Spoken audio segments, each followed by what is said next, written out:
Good morning, everybody. My name is Marty Forrest. My website is Hello Extraordinary Life. Go there, and on the landing page, there's your free guide to reprogramming your negative self-talk. Happy New Year. It's still New Year's. It's 9th day in for January. I am a personal coach. Also, I do a 6-week course about I don't know, it's quite quarterly. I do it about 3 times a year. So probably around March, I'll be launching another one, depending on how it fits into the schedule. That's how it's always based. It's how does it fit into my schedule? Because I found that Saturday mornings seem to work the best. So you're looking for that. If you know that you're struggling or you feel stuck or you just don't know how to navigate and do something different, that's what I'm here for. That's what I help people figure out through coaching and mentoring. Because it's often when I hear them and I ask questions, the answer immediately is, I don't know. And I'm like, really? And they don't really know because they've never done anything different. So they don't know what to do different. So that's where I come in and I get to help them navigate those kind of I don't know places and I want something different, but I don't know how to get there. Today I am speaking to winter solstice, the cycles of our seasons, the cycles of our life, and how we honor that or not. I was pondering that this morning and thinking about, I have scads of emails of things on sale, things to buy to help me get launched off into the new year and set goals and start strong and just take off running with this whole new year because it's the first and let's hit the ground running. And if we are listening, when we are listening to our bodies, we really don't want to do that often in January. It's winter. We looked at the trees and we looked at life. We looked at the animals that hibernate and the trees lose their leaves.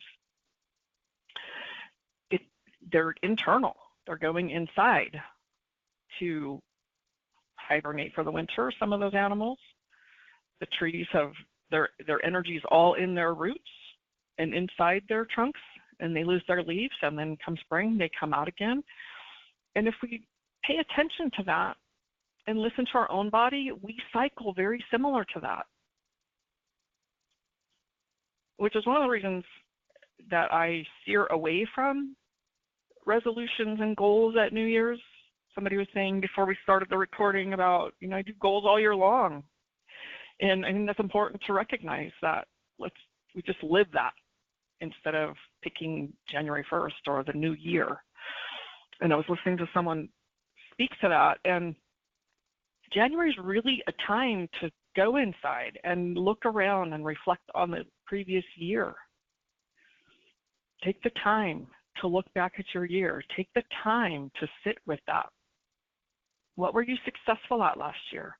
What really worked for you last year?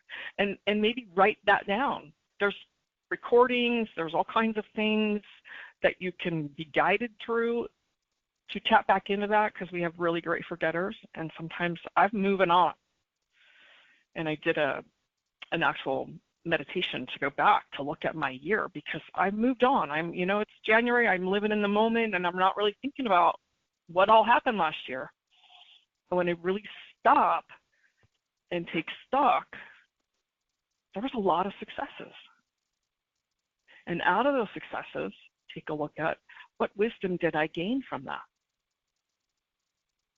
Because we gain some wisdom, we gain insights from what we've done over these years, especially if we're going inside all the time anyway, or we're listening, we're getting better at listening, we're showing up here, listening to the recordings, listening to other recordings, and learning how to listen to ourselves. What are we feeling? What's happening on the inside of us? And learning how to respond to life instead of react to life. So through all these experiences, we gain some wisdom. Write that down. What did I gain out of my experiences and my successes, or the things I would have liked to have done better? We call them shorts. Like, where did I come up a little short of where I wanted to be? rather than calling them failures? Where did I come up a little short? That maybe I want to take action on this year. So I'm speaking to the new year, but let's just overlay that in our own life and our own self. Often we avoid things by continuing to go all the time. Our mind is on all the time. New Year's comes, we're bright, shiny things that people are offering for the new year. And that happens all the time. Our culture is driven that way to not listen and to not honor our cycles. Buy the next best thing, new car, because it's the end of the year, closing out from last year, right? So you just got to look around, and we're not taught. We're generally not taught how to honor our own life cycles. So if you look at the seasons of the year, spring, summer, fall, winter. Almost lost my cycles there. And then we look at our life. We start in infancy, that's a spring. Adolescent, summer. Adults is winter. Fall. And then crone or elder is winter. Because if you think of the elders, we're moving inside. We're nearing the completion of our physical life. As infants, in spring, new beginnings. We're learning, we're just born, coming into the world and learning life. And then in the summer, it's a very mental time when we're just figuring out where we're going, what we're living, what we're doing in life. And then in the fall, reaping some of the rewards as we hit into adult and retirement, moving into adult and retirement, that period. So our life cycles that way. So do we cycle every year through the same seasons. So in springtime, I'm like, let's hit the ground running. Let's go. And I'm excited, and there's new beginnings. And so I've learned to honor that over these years. And I don't always do it very well. So this time, I'm overlaying the two because we often don't listen to ourselves and what we need, whether we reflect on the year or not, just as a general statement. Do we really listen to ourselves? Do we pay attention to what we're feeling? Do we honor what we're feeling? Do we acknowledge it? Because let's just look at when our relationship ends, or we lose a pet, or maybe a new relationship begins. There's cycles in all of that. And often we get caught up in the end or the beginning of something, and it's new and it's exciting, or it's sad and grieving, the opposing forces there. But we often don't really, we want to stay. Like when it's a new beginning and I'm in love, or I just got married, or life is going grand, or I just moved. While it's stressful, it's still a new beginning. But I want to hold that new feeling because that makes me feel good, and I don't want to feel the other stuff that doesn't make me feel good. But that's part of life. It's part of my cycle. So learning to just navigate and allow them. It doesn't mean I have to stay in it. I see people that get really depressed, they get really anxious, they get really whatever that label is, because they stay in it and they get stuck in it, and then they feed it. Maybe some of us do that here. We start feeding that, whatever those thoughts are that make us feel anxious or depressed. And I'm not talking about like chemical imbalances and things like that. I'm not talking about that. I'm talking about just the cycles. So when we learn how to listen and honor, take this January, and just take stock of where you are. Because when we really start listening, that's where our inspiration comes from. That's where we get inspired to take the next step for if we're in a career, or we're retired, or we're retiring, or what's the next step? What's the next step in your journey here for your purpose that you're serving? What are you growing into? And this is where I speak to choosing that word for the year instead of a goal. What's the word? Somebody said letting go. I said, well, be prepared for all the things that you're holding on to. Right? When we make a declaration, we choose a word, or maybe we've decided to listen. Maybe that's a word that you choose for the year, listening. Be prepared, because all the ways that we don't do that is what shows up. It shows up because we've made a declaration to the universe. The universe is conspiring to help us be successful. However, we have pre-paved our path with all the stuff of how we've been up until now. Now what happens is that shows up to get cleared out. That's the only thing that's happening right then.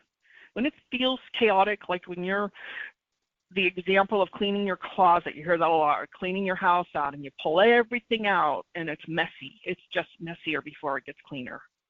It's the same kind of thing when we make a declaration to the universe. I'm going to listen. I'm choosing my perspective. I'm letting go. One of mine one year was acceptance. What usually shows up first, most often, are the ways that we are not that. We're not being tested. We're not being challenged on purpose. It's showing up for us to allow it to clear, whatever that might look like. If we need healing around it, or we just need to look at it and acknowledge it and go, oh, there it is again. Okay, well, I'm going to focus over here on my listening, whatever my listening is, or my acceptance is, or letting go is, shifting that focus. It's practice. I was speaking with someone the other day about shortcuts, and is there an easier way, easier, softer way, and I just haven't found it.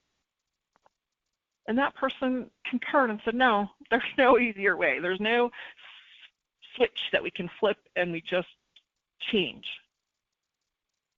The only way to out is through, right? Is walking through it and learning how to honor the cycles of our life.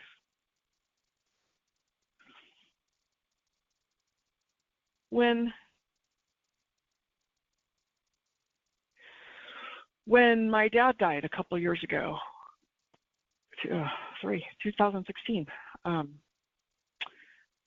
didn't want to feel that grief, and I didn't want to feel that sadness. And my emotion generally is anger to cover it.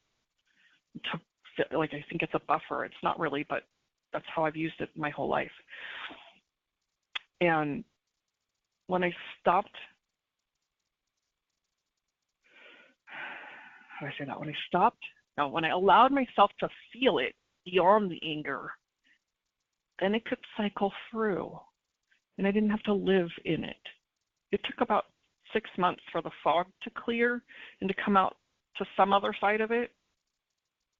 Not, you know what I mean? It's not like I was done. I'm not ever done really missing or grieving him, but the initial grief period took at least 6 months just for my head to clear. But I had to allow it. I had to allow myself to feel it, and I didn't like it. So I distracted myself. I did things to avoid it. I did things to not think about it. I didn't want to feel it. I didn't like feeling it. I wanted to feel better. And grief is just a big one. That's why I can talk about it. And when I stopped trying to not feel it by distracting myself and allowed myself to feel it, then I allowed it to move. Like, it's energy, right? So I allowed that energy to move. Doesn't mean I don't have sadness still, but I didn't have to stay in it masked with the anger. Now it can cycle through.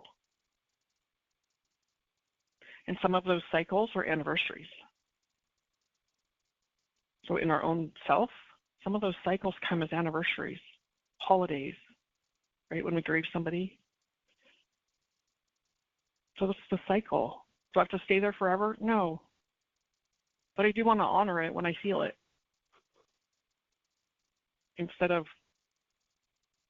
That's one of the reasons I don't like the holidays. I don't want to feel what I feel when they come. I don't want to feel the missing, and I don't want to feel the sadness. And that's part of my cycle. So when I can just honor that, I can be present with my mom and stop disowning the cycle of grief that comes for me. And it can be anything. It's not just grief, but that's one that's very close to home, and I think we can all relate to that. We spend a lot of time getting busy, and we get busier with this new year and the push. So now it's time to stop. That's our cycle of winter, is to stop.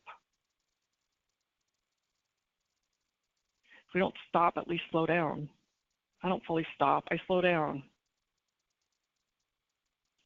I minimize my activities even, so I can just be in that slower pace. And someone was talking about, I got to read books because the days are shorter, and, so we get to do those things that feel honoring to us.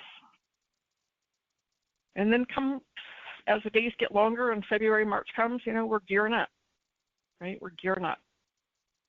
So take this time to do that reflection, not only for the year, but maybe for yourself. Part of it includes the things that we've done in the year, but just take a look at your own self and where you've grown in the last year, what you've done in the last year for yourself, how you've learned to honor yourself and your feelings and honor these cycles. I wrote it.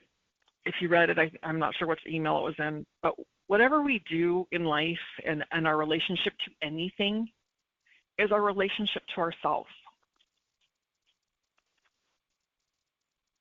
Anything we judge, anything we don't like, anything we love, anything we find joy about. It's not all just one or the other, but it's how my relationship is with me. So if I'm disowning something or I'm judging something, just hold up the mirror and ask yourself, what am I judging about me? What am I disowning of my own feelings here? Because there are no exemptions. I used to think that I can compartmentalize my life, and I would appear over here at work and do this thing over here at work, and then I would do this thing over here in my volunteer area, and my marriage was falling apart. And I was miserable and unhappy. And when I finally left that relationship, people were like, welcome back. Right? I think I'm hiding it and I'm compartmentalizing it, but it's showing up everywhere. So how I show up anywhere is how I show up everywhere. How you show up, what you judge, what you have an opinion about, just take a look at yourself and ask, how am I doing this to me? So when I stop doing it to me, then I stop doing it out there. It's just a quick way to look at, because I have a lot of opinions still. They're a lot less, but I have a lot of them still. So when I can learn to love me more, I just have less opinion. It doesn't mean I like it or don't like it. It just means I have less opinion about it. And I don't really look at it anymore, whatever that opinion was.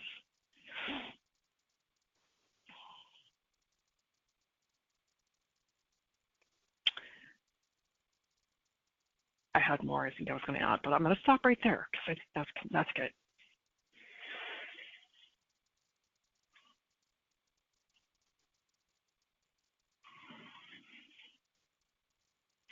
Any takeaway, any aha moment, anything you relate to, anything you want to share?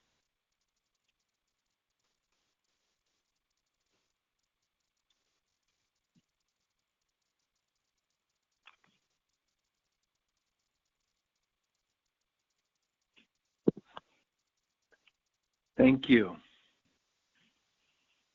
You're welcome.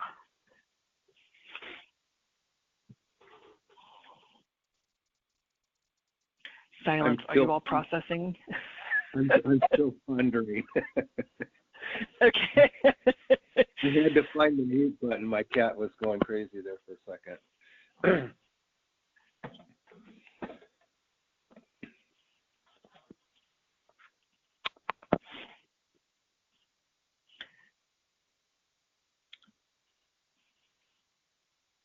I will leave you all to ponder them. It's rare that nobody has anything to say or add, so thank you for being here.